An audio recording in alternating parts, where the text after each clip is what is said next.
Okay, so I need to go quickly because I have a lot to say, but I'm doing a book talk on why are all the black kids sitting together in the cafeteria. So, overall, I really enjoyed the book, and I was intrigued by many of the points that Beverly Daniel Tatum made, and I was not surprised by other points. Sometimes the experiences that were described enraged me, but it's just because racism persists in America, and the extent of it is just horrible, and it's just really upsetting to me. I think the book explored many issues that plague our society today, and people need to research this and understand these other perspectives, especially white people. Even myself, I think that I need to do more research. I found myself recognizing a lot of the things mentioned throughout. The idea of not seeing color is a big thing. A lot of people in my area do that. They say that they don't see color, and I think that they're not validating other people's identities, and it's negating negating others' experiences, and the fact that they're experiencing racism as a person of color, and that the white people are benefiting from that system.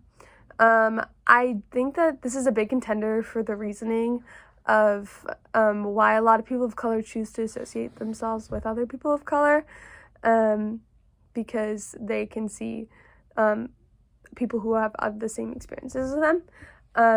As what is said in the book, they can recognize how they feel. This mindset is also known as being colorblind, and yeah. I think it's super important that it can be helpful for those who want to learn about race and how it's impacting our society. So the first topic I want to talk about is how the importance of recognizing race goes beyond just black and white and is essential to understanding the makeup of the United States and the universal experiences of the people living here. So Latinx, which the United States government identifies as Hispanic people. They're the largest minority in the United States right now.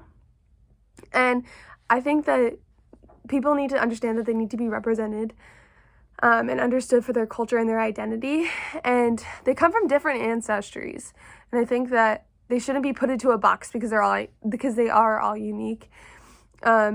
Professionally, this resonates with me because I want to be a missionary, and I'm going to be working with people who are from these countries, and they are going to have all these different cultures. I want to know about these cultures, and I want to recognize what is important to them, and I want to know what they struggle with as people of color, and I want to know what's going to be different with them for that. I know that's going to be different though because it will be in a different country, and I know that the dynamics in different countries is obviously different, but racism is sadly universal. So yeah, I want to do my part to make sure that I'm being sensitive, as sensitive as possible, culturally sensitive.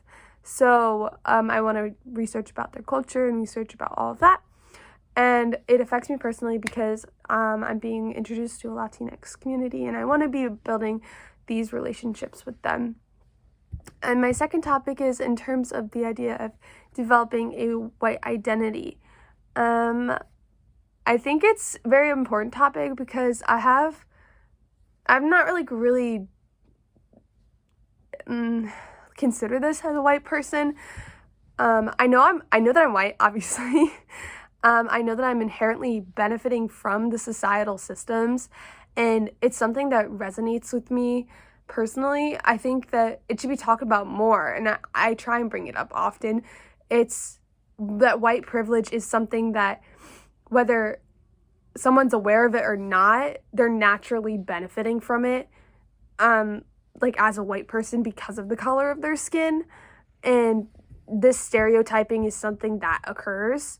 So I think the idea around that is something that should be talked about more.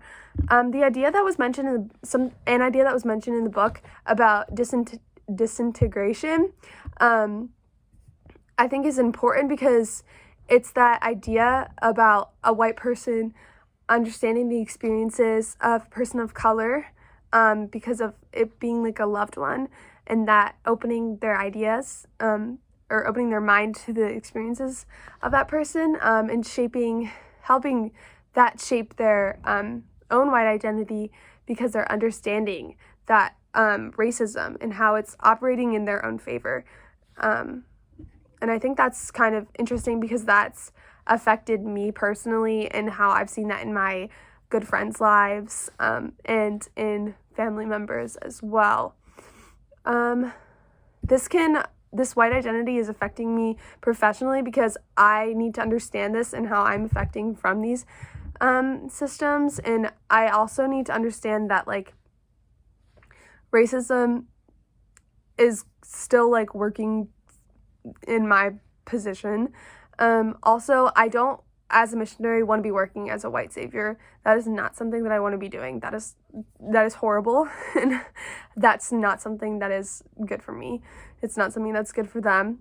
It's not what they want. I want to be on the same level as the people that I'm going to be working with, and that's something that's very important to me. So I think that professionally, that I want to be on the same level as them, and I want to make sure that they know that. Just because I'm some white person coming in, like, I'm not making myself higher than them because of that. In the early years of a child's development, it shows how they're, like, discovering all these new ideas, and they're discovering who's around them, and they're discovering who they are, and they're discovering how they all work together.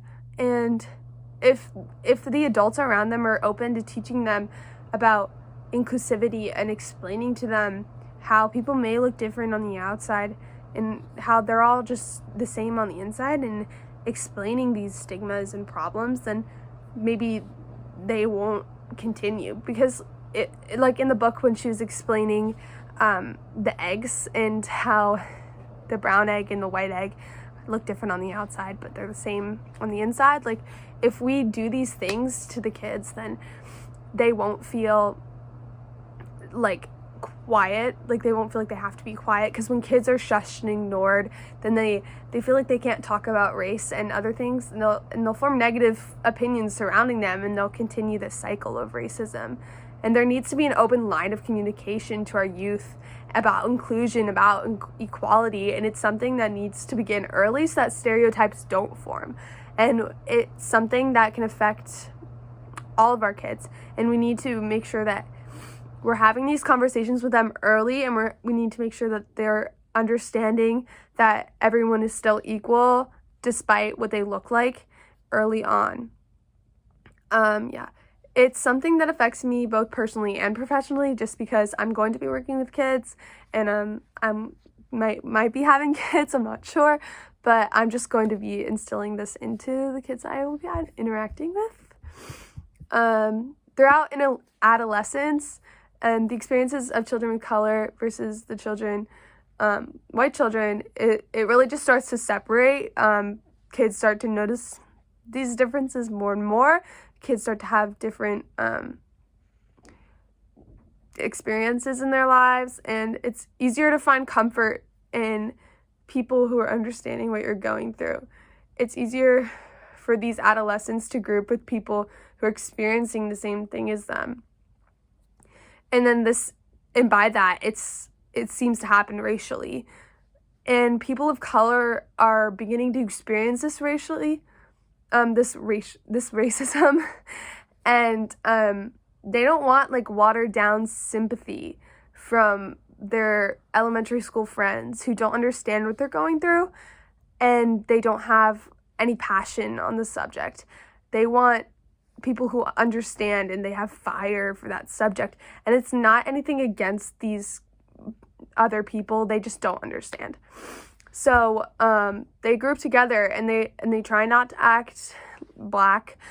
They just try and stay under the radar, and they understand each other and try and stay out of it. The system begins at work early on in adolescence, and, like, we can really see that in schools, how these kids are, like, working together, grouping together. I think that it's gonna I think that if we work together, then we can group this. I don't know. I think that this is something that affects me personally because I saw this happen in my own school. There were groups of people of color that I think I saw happen maybe middle school, early high school, and that, like, when we were in elementary school, like, we were all best friends, and then slowly, like, we all just grouped off, and we weren't ever friends again. So I think that it just, like, kind of hits home for me, and I just want to see, like, some changes there. For biracial children, their experiences are something that I haven't considered really, but it's something that is really important.